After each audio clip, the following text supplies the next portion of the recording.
You know what? I need a little checklist before I start these. You think I would have found a system by now, but no. Yeah, Yeah. probably. Well, That's okay. We're learning. Gemma, I do want to ask you, do you have any other exciting plans for your day? Look, I really don't. Yeah. I really don't.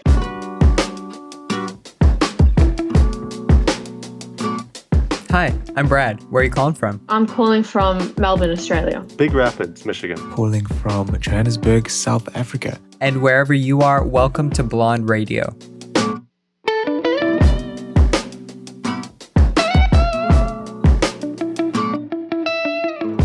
Hi, I'm Brad. I live on the west coast of Canada. It's starting to rain a lot this week, which means packing away the skateboards till spring, but also feeling less guilty about staying indoors all day. And welcome to Blond Radio, where every week I book calls with strangers from around the world. Today we'll talk to Eddie, a paramedicine student from Toronto, Matthew, who's not letting his health struggles hold him back, and Gemma, who's found a sense of value in her photography and the people who inspired her to pursue it. But first, this week at Blonde Radio on Instagram, I gave you a prompt. What do you value most in a friendship? Here's what you had to say. Hi, my name is Mia and I'm calling from Sydney, Australia. I think the thing I value the most in a friendship or any type of relationship with anyone is honesty, because if there's something wrong, then as long as you and this person are open and honest and you say what you're feeling, then you can really get through anything. Or if it doesn't work out, then it's not meant to be, you know? But yeah, I think honesty is the most important thing. Hey Brad, this is Rolly, and I'm calling in from the northwest suburbs of Chicago. What I value in a friendship is independence. I believe that the key to a friendship's longevity lies in the ability of each friend to be their own person. It speaks volumes for friends to be able to celebrate their own individuality. Having your own personal space where you can tend for your own interests and create your own lifestyle is important for your own personal development. And in the 24 years I've been on this earth, I feel like every healthy relationship has established some sort of personal boundaries and knows when to hit pause or press play. At the end of the day, you are your own person and your friend is their own person, and it's important that you can grow together and on your own. Hi, my name is Juno and I'm calling from Victoria, BC, and what I value in a friendship is an understanding and a type of friendship where we cannot talk for a long time and then pick up right where we left off, because sometimes because of my mental health, I isolate myself and I don't talk to my friends for a very long time. So coming back to my friendship when I'm ready and they have open arms is something that is just awesome, and I really appreciate that in friendship and in all of the friends I have. Hi, my name is Jennifer and I am calling from Australia. What I value most in a valuable friendship is people that I definitely see myself spending the rest of my life with. The whole soulmate thing people talk about, people usually mention that for romantic relationships, but I also think that you have more than one soulmate in life, and I feel as though that you need to find that soulmate in a platonic way where you can see, for instance, the porch thing that you mentioned a few videos ago, how where you see at the end of your life with people sitting on a porch with you. That's what I think, sitting there with a romantic partner as well with some of your closest friends, and that sort of friendship means the most to me. Hey Brad, I'm Ernesto. I'm calling from Mexico. What I value the most in a relationship is the support I give and the support I receive from my friends. That's all. See you soon. Thanks to everyone for submitting the responses, and we'll hear more answers throughout today's show. First, we'll check in with Eddie. If you're involved in the Blonde Radio community or Discord, you've probably met Eddie before. He's got a genuine heart and a real passion for connection. Now, unfortunately, I've been having issues with my recording software this week, and I lost the first bit of our chat. But if you know Eddie, you know he's always game for a talk, and you can usually find him on the Blonde Radio Discord server. Here's the rest of our conversation with Eddie. And historically speaking, what's been a consistent thing that's gotten you through these harder times in your life where, you know, you're struggling to put all these pieces together? As much as I want to say myself, because obviously I've realized that, the strongest single factor in your life will have to be yourself through anything you go through. Friends have always been a consistent thing, whether that is an actual living, breathing human or friends through music, which a lot of people don't think about that, right? You can make friends not in other forms. There's no traditional sense of making friends anymore, just because the internet is so vast. You could find connections anywhere. There's always been that friend piece. If I like a certain genre of music, then I could start talking about it, and then I make friends through that. Or just being in the same environment as someone, for example, a school, I can make friends there. Humans are a social creature. We're supposed to have community, same with the individual. Throughout our lifetime, we accumulate all these connections and we steal little bits and pieces that we like, and it formulates who we are. So the single connecting constant thing would almost always be friends. No, that makes sense. And, as you're speaking to being drawn to that world outside of yourself, and especially, God bless the 21st century, for as much shit is going down, we are more connected now than ever. Hell yeah. Have you always been drawn to online communities? Not really. This is interesting. Just this year, I found with TikTok and everything blowing up on, social media through quarantine, I've definitely had an exponential growth in my online community presence. Right. I originally created a Discord account because my friend, she bugged me about getting Discord because she said it was the better Skype. I'm not gonna lie, I crapped on Discord for a while, but then this quarantine hit, and as we're all isolated in our own homes because the lockdown measures, finding this online community helped, keep us more connected rather than lonely. My Discord community grew. I ended up going from only having like 4 friends on Discord, and those were all personal friends because I knew them in real life, to having probably 20, 30 because I got to meet them from various communities, and it's really nice. I definitely wouldn't have thought, if you were to go back to psychology middle school Eddie and tell him, hey, in like 6-8 years, you're going to be in love with this server called Blond Radio, I wouldn't have believed you. I would have questioned what kind of English you're speaking, but it definitely is a new thing. It's a great thing. Obviously, I'm a little cautious, but it's nice. It's wholesome. Totally. Yeah. I mean, likewise, like if you had told me 8 months ago this was a thing, I would have never believed you, but very cool all the same. Eddie, thank you again for taking time out of your schedule and your day. Oh, hell yeah. My pleasure. In closing, I feel like we were talking about this maybe in a call with some people. Maybe you were there, maybe you weren't. But I feel like the clearest way to get an idea of self is to have people around you that you can bounce ideas off of, sort of like reflect, because how they respond to you is going to give you an idea of who you are in a sense. Maybe as much as Eddie, you're still trying to figure out certain aspects of your character and who you are. Like out of everyone, I feel most confident in the server being like, I think Eddie knows what he's about. What advice would you give to someone who's struggling still to find even sort of that base level image of who they are? The age-old question.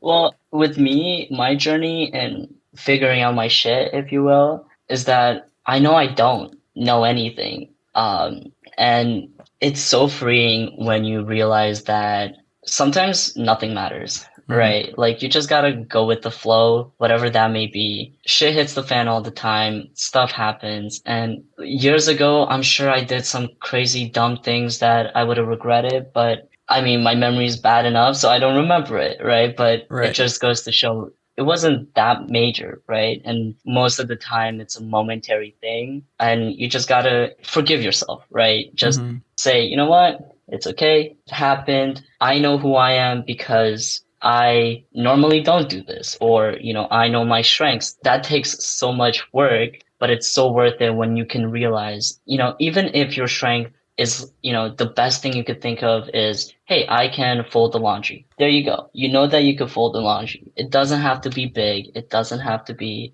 a major thing. Just knowing that like you're okay and that things happen and that you could continue to be okay can be really helpful. Because at the end of the day, those chains are self-placed. A lot of people are so internal, right? The spotlight effect. We all think that everyone is watching us as if we're in a spotlight, but we're really not, because everyone else thinks the same.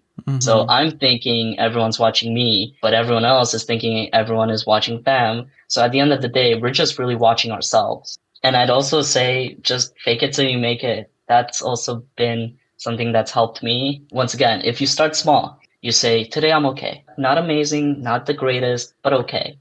You'll be able to look yourself in the mirror one day and say, you know what? That guy staring back at me, some rocking mother effer, right? So, it's all about just living life, right? There's just so much that has helped me, but realistically, fake it till you make it, go with the flow. And if you fuck up, you fuck up. Yeah, I love that a lot. There's no one set path.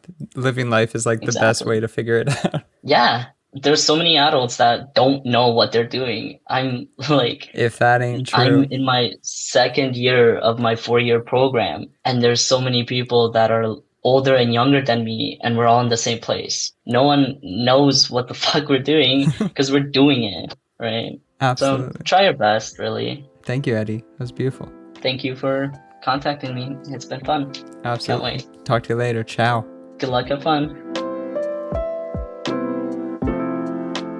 Hi Brad, my name is Karabam Julie. I am calling from Johannesburg, South Africa. And what I value the most in a friendship is trust. The ability to be yourself with someone, I think, is a huge reason to how I choose friendships. A lot of my friendships now, in fact all of them, I'm able to be myself and vice versa, with no fear of judgment. I just be completely open with all my friends, be able to ask those hard-hitting questions, kind of be called out when I'm not doing anything that's doing stuff that's wrong, but not never feeling like I'm being condemned for it. It's almost coming out of a place of love. It's almost like family. I think that's a real good sign of a friendship, is if it feels close enough to family.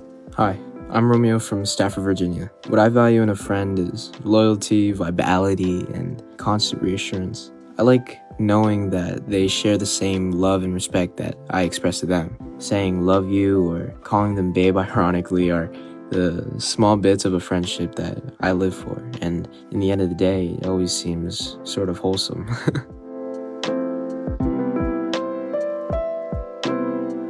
Hello. Hello.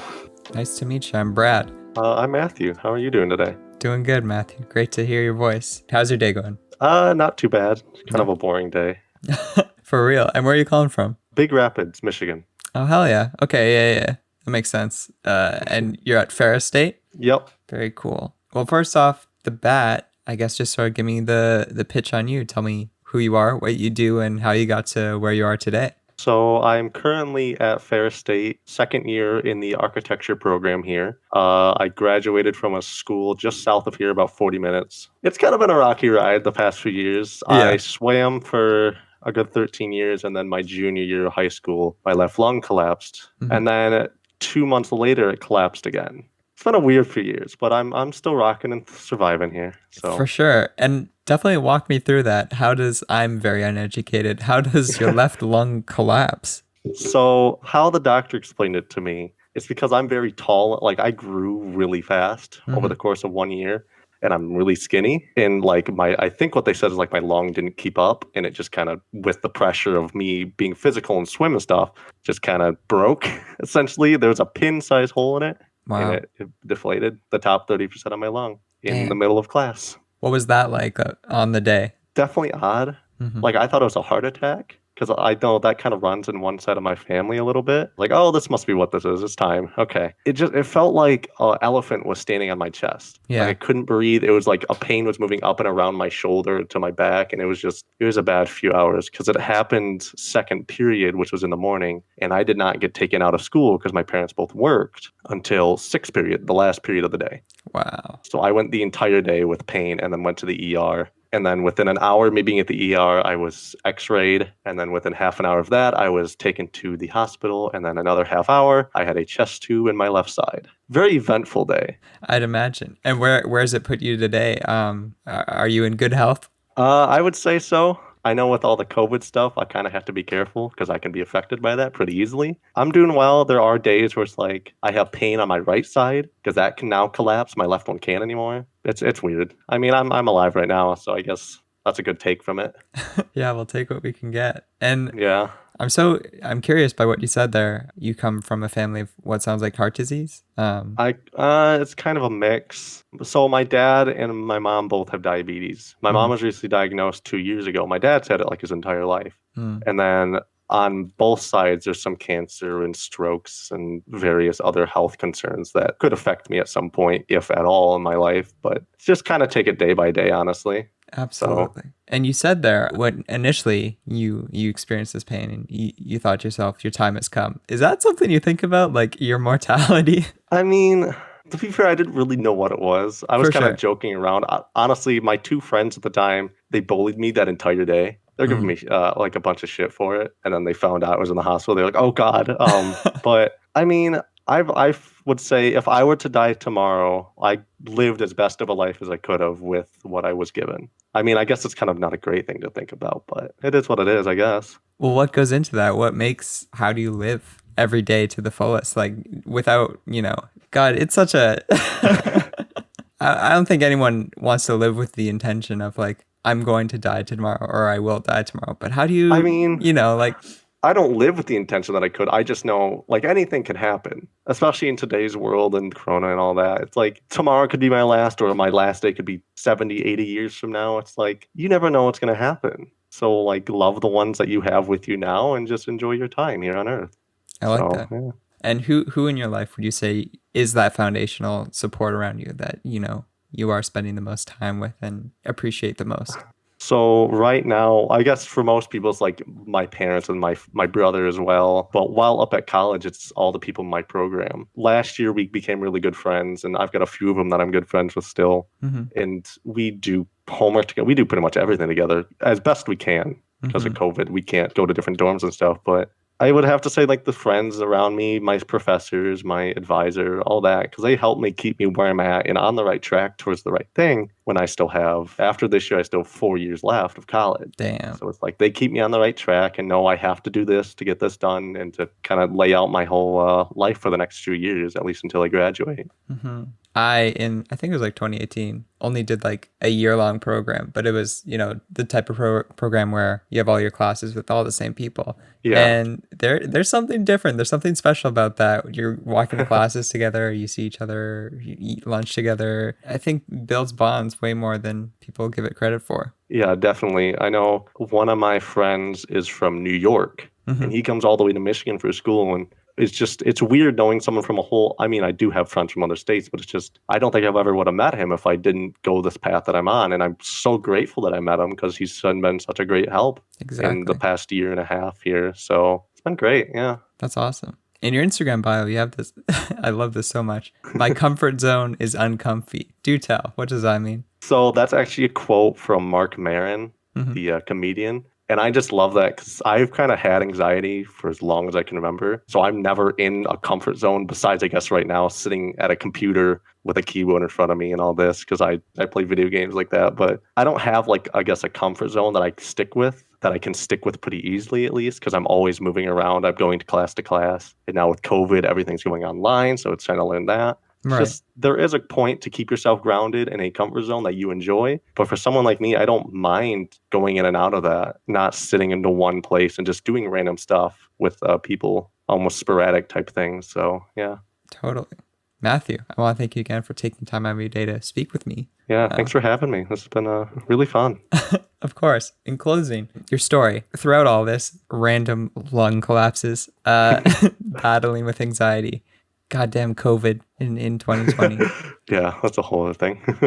My man Matthew, you're still out here going day to day. What advice could you give to someone who's struggling to see the value in continuing and moving forward? What would you say to them? Oh, that's a hard one. Because even for me, there's been days that I don't want to continue on. And I know there's been millions of other people that have helped that. But I would just say, enjoy the things around you that you have now, because you might not have them in the future. And just live each day like it is your last. It's like a typical memento type thing. But seriously, live your day like it's the last. Do things that you normally don't do. Step out of the comfort zone and just enjoy yourself. Even if there are bad days and bad instances where you don't like what you're doing, you will always get to a better place from what you've learned from that day. Damn, that's beautiful. Thank you. Poetry. Love it. Emotion, audio, empathy. I love it. Thank you so much, Matthew. Yeah, not a problem. Thanks for taking the time to hear my story. Of course. Always. I wish you a lovely rest of the day. You as well. I'll talk to you later. Yeah. Peace out, man. Ciao.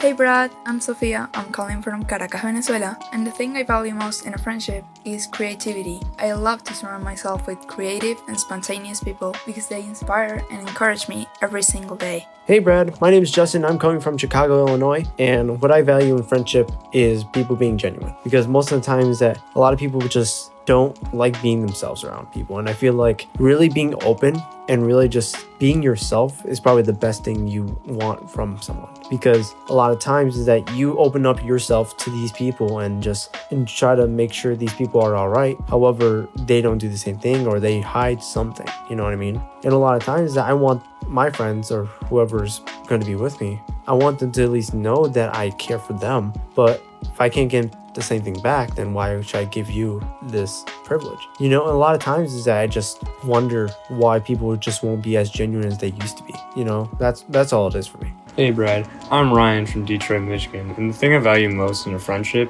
is probably having that down-to-earth person you can talk to when you need it. It's also having that connection with them that you know you can lean your head on them whenever you need to. Hello. Hello, how are you? Doing good. I'm Brad. Nice to meet you again. I'm Gemma. You too. Again, yes, we have spoken before. We have, absolutely. And where are you calling from for people that may not know? So I'm calling from Melbourne, Australia. Mm-hmm. You know what? I think about this all the time, about how far-reaching this is. And I adore that because you're like halfway around the world. That's so cool. Absolutely. And TikTok does wonders, I think. Yes. For all the bad, a little sprinkling of good. Perfect. I guess just give me the pitch on you and tell me who you are, what you're doing, and what got you to where you are today. So my name's Gemma and I'm in Melbourne, Australia, as I said before. Mm-hmm. I graduated high school last year, where I'm now studying my, I guess, dream course of doing a professional degree in media and communications. And in that I major in advertising and social media, which is super interesting. I've been into photography for a very long time. I've been dancing this is my 10th year now. Love music a lot, and I love going outside in nature and just exploring and making memories, I guess. Very cool. Yeah. And from what you're telling me, from what I've seen in your feed, you know, the arts feel like something super foundational to you. Is that something that came from your family, or did you discover that at some point in your life? Yeah, so my family is, you know, creative in their own way, and my parents were actually wedding singers, and my dad's a bit of a musician. He plays guitar and bass, and my brother's playing drums at the moment, where, you know, that's influenced me to start bass during coronavirus lockdown, which has been fun to learn. Very fun. Yes, and photography has kind of been something I introduced to myself, but, you know, that was when I was in primary school, which is, you know, the younger school. I don't know what it's called. I think is it elementary school? Yeah. School? Yeah. I kind of started it there, and then once I entered high school, I didn't know many people there. So I was surrounded by all these new people, and I surrounded myself with friends that were very creative and, you know, were into their own kinds of arts, whether that be graphic design, you know, there was painting, photography, videography. There was all these people that I really gelled with because of that. And I think once I got to the end of high school, I found a real passion for it, because I studied some art subjects where, although I was kind of subject to making work to a teacher's liking rather to my own, I still got to learn as much as I could. But to be honest, it was more the people that I was with at the time that really inspired me to ditch the traditional Instagram feed of, you know, posting whenever I go to a birthday, to more of a folio kind of thing where I can, you know, show off my work. Whereas before I was just hiding it on a hard drive, you know what I mean? So that's where I guess that inspiration came. This passion for film photography. From my very little experience, I mean, I mostly shoot digital. It's such a balance. It's almost more math than it is a little bit art, especially when you're starting out, I'd bet. What was the draw for you to get into film photography? It was probably more the people I was surrounding myself with at that time. It probably wasn't so much school, because at school I did digital photography and I've been doing that for a while. And because I was studying it, I lost a bit of motivation to keep doing it outside of school, because when you do it here anyway, the teachers have to obviously mark your work and you have to do it to their liking, right? You know, more to, you know, compared to your liking. So I kind of lost a bit of drive for it, which is when I was, you know, with people last year, and everyone had these cameras, and I'm like, why aren't I doing this? Like, everyone's doing it, so in fashion, and I just love the way the photos came out. So I started off with a little point and shoot compact camera that I bought off eBay, and most of the photos on my Instagram are from that camera. And, it just so happens that my dad has an old Pentax manual camera, and I was just like, oh, this is perfect. This is kind of meant to be, I guess. Totally. So it was definitely more the people I was with at the time that inspired me to do it. Yeah, and that's so, because even on your personal Instagram, you have this highlights dedicated to your friends. It seems like something you really value in your life. Yes, definitely. And friendship for me is very, very important. I think ever since leaving high school, I was at a school where, it was an all-girls school too. So we all knew each other. You had so many people around you. And especially in COVID now, you can't see anyone. But I wouldn't say I had a lot of friends. I knew a lot of people. You just knew everyone. And you had a good group of close friends. But the shock of not being able to surround yourself with these people all the time, and just a really big change in environment, you just feel, you don't feel lonely, but you just feel like it's a shame because you're not going to see those people again, which is why I value my friendships now so much, because I have a very small group of friends, which is all I want. I don't want a massive group of friends, but they mean so much to me. They've really impacted my life, whether it be through, creativity or just who I am today. Like the people I've met in the past year or so, even though if I don't see them anymore, like I think everyone serves a purpose in your life, and whenever they go, they go. But you should never forget about them. And, if you don't speak to people anymore, that's fine. But, they always serve a purpose. But this is why, I value my friends so much, because they're just always there for me. They're my family. Like, I love them so much. And even though it's a small group of people, they're just so loyal. And I value them a lot. They've really changed who I am. Absolutely. That's very special. And yeah, absolutely. What would you consider you value most in a friendship? Yes, this relates to your prompt this week that I watched this morning. A friendship to me, something that's super important, is just being truthful and being very loyal. Even if you don't agree with something that your friend's got to do, you just got to be there. And I feel like being truthful is so important, not hiding anything, and if you're not comfortable with your friends, there's something wrong. You've got to be really comfortable. You've got to just be yourself. If you're not yourself, I don't know, it's important to be yourself with your friends, because they have to accept you for who you are. And if they're always, being up for adventures and just spontaneous, as you said on your Instagram story this morning, I agreed with that 100%. Yeah. Just doing random things all the time, just, a random call. Like my friend called me yesterday for 2 minutes to tell me about something that happened at her work, and it was just really funny and it made my day. Oh. And, just always check in with people. It's important. And that's something that I've really discovered over this past year, especially because I haven't been able to see anyone properly. Your true friends really show. Yeah, it's sort of like this active willingness to engage with a friendship. Like, just because you're friends with someone doesn't mean you can like coast. And sure, you do have friendships like that, but the more valuable 100%. Ones are, those really active ones. Absolutely. Couldn't agree more. Awesome. Well, Gemma, I want to thank you for taking time out of your day to speak with me. No worries. Thank you for having me. Of course. It's been good to chat again. In closing, I was wondering, what would you recommend to someone who's attempting to make maybe more substantial, lasting connections in a world where maybe necessarily things aren't typically built to last super long? Yes, I think that's a really good question. I think it's really important to just put yourself out there, and these connections are so important. You'll never know what connections you'll make, whether it be through, something like this, because, we've got so much, so many things to connect with. We've got the internet, we've got this and that, but I feel like human connection is so important. And, if you feel like, you just vibe with someone, just do it, because cheesy, but you only live once. And I think it's important to make as many connections as possible, or just maintain your friendships to a high extent, because you look back at, high school friendships and be like, what if I just made more of an effort with these people? Maybe I'd still be friends with these people. Right. And, just always be true to yourself, because you're not going to get anywhere if you're going to be someone else. You've got to be your own you. And I think that's super important. Totally. In making connections. So, yeah. A level of genuine, if you would. Yes. Got to be genuine. Oh, yeah. Thank you, Gemma. That's beautiful. Thank you for speaking your words and sharing your story. Always appreciate it. No worries. No worries. I appreciate you asking. It was great. Hell yeah. Well, I'll talk to you later. Absolutely. I'll see you later. Ciao. Ciao.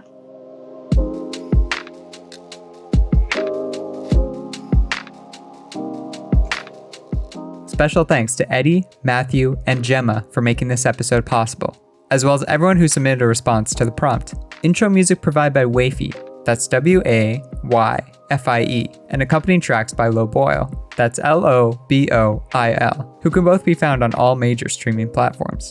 I'll see you soon, and thanks for tuning in to Blond Radio.